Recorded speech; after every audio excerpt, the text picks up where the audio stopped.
Global world के मोअज़्ज़ज़ साथियों, अस्सलाम वालेकुम। आज की वीडियो में हम आपको बताएंगे फ्रांसीसी इनकलाब की खूनी दास्तान का अंजाम। चलो वीडियो शुरू करते हैं। तख्त पर बैठा था लोई शांजदहुम, एक कमजोर फैसला साज बादशाह। रोटी के लिए कतारों में खड़े लोग गुस्से से भर रहे थे। हमारा तिल्ला होगा। हम मेहनत नहीं कर सकते। हमारे टैक्सों का वक्त आ गया है। बहाने मत बनाओ, रकम दो। भारी टैक्सों के ज़ाब दिया था।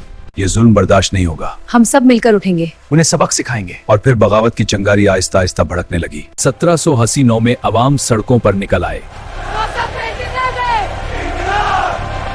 14 जुलाई को बास्टिल के किले पर हमला कर दिया गया। यह सिर्फ एक जेल पर हमला नहीं था, बल्कि खौफ का खात्मा था। इनकलाब की आवाज पूरे पेरिस में गूंज उठी।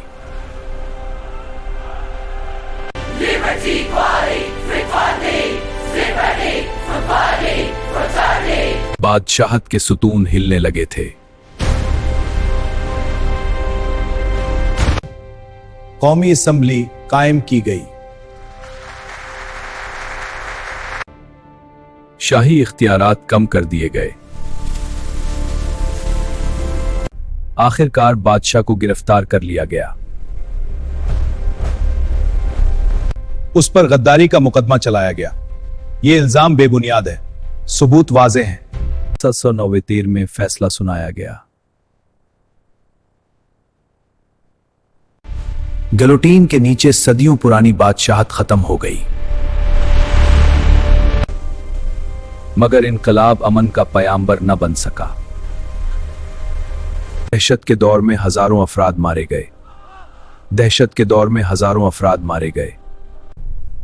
इंतहा पसंद रहनुमाओं ने सख्त फैसले किए। हर शख्स को अपनी जान का खौफ था। बाहर क्या हो रहा है? हमें चुप रहना होगा, वरना पता चले। लेकिन डर लगता है। सियासी इंतशार बढ़ता चला गया। बादशाहत का बाब मुकम्मल तौर पर बंद हो चुका था। इसी हिंगामे में एक नौजवान जनरल अभरा, नेपोलियन बोनापार्ट ने इक्तदार संभाला। उसने खुद को शहंशाह करार दिया। यूरोप नई जंगों की लपेट में आ गया।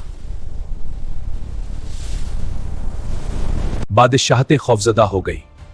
इनकलाबी नजरियात पूरे बराज़म में फैल गए। यूरोप का सियासी नक्शा बदलने लगा।